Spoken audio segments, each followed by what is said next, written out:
everyone. Mega love shout out po sa inyong lahat. Ayan, so kumusta kayo? Saan mang sulok ng mundo? By the way, sa bago dito sa aking channel, my name is Lisa.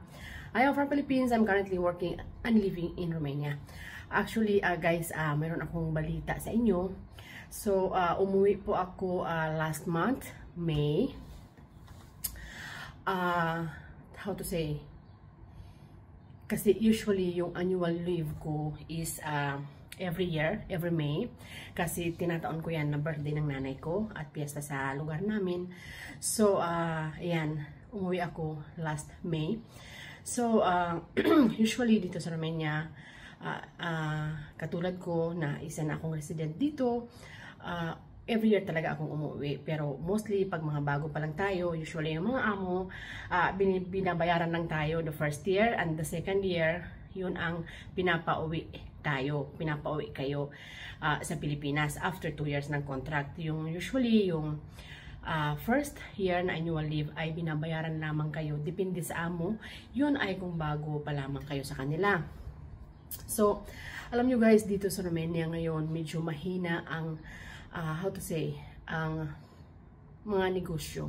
Hindi ko lang alam, pero ang napansin ko lang ito sa aking mga employer. Kasi kahit ako ay may sariling agency dito sa Romania, nagtatrabaho pa rin ako kasi nasa online shop lang naman ako ng aking mga employer. Pero may biglang nangyari na hindi ko inaasahan nung nagbakasyon ako kasi usually, while I'm in the Philippines, nagpapadala yan sila ng sahod ko.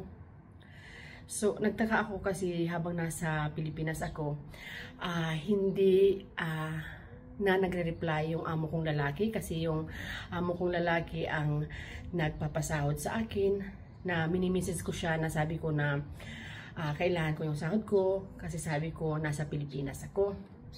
So, alam nyo guys, siguro while I'm in the Philippines for 1 month and 1 week, nakalima akong message dito sa amo kong lalaki, which is impossible na yun guys, na ang 5 message na yan na isinin ko sa kanya, wala dyan kahit isang sin at wala din reply.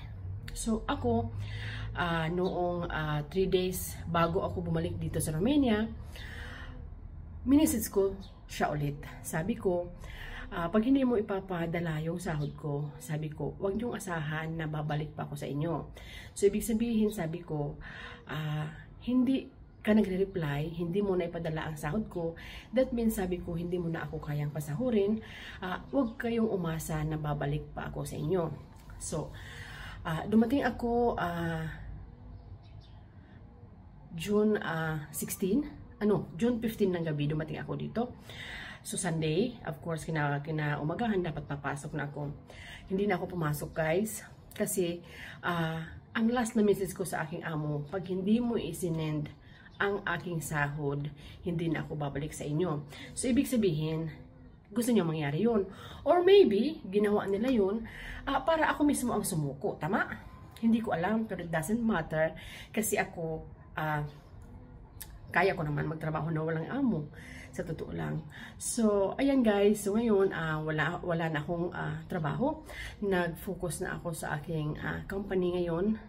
Ayan. So, araw-araw, masasagot ko na ang inyong mga inquiries. Please lang sa lahat ng mga gustong mag-apply papunta dito sa Romania, ang seryoso lamang po. Okay? Kung nag-i-inquire kayo or nagtatanong kayo papunta dito just for fun, please wag na lang po. Inuulit ko, sana ay yung mga nagme-message, yung mga nagko-comment, yung seryoso lamang po na gustong mag-apply dito sa Romania. Sa akin naman pong YouTube channel, ang gustong pumunta dito, na gusto akong mahanap, i-type nyo ang name niyang Facebook ninyo sa comment sa YouTube at ako ang maghahanap sa inyo, okay? So, mayroon din tayong page, Samar Recruitment Agency. Pwede rin kayong mag-message doon, okay? So, ingat po lahat! Bye!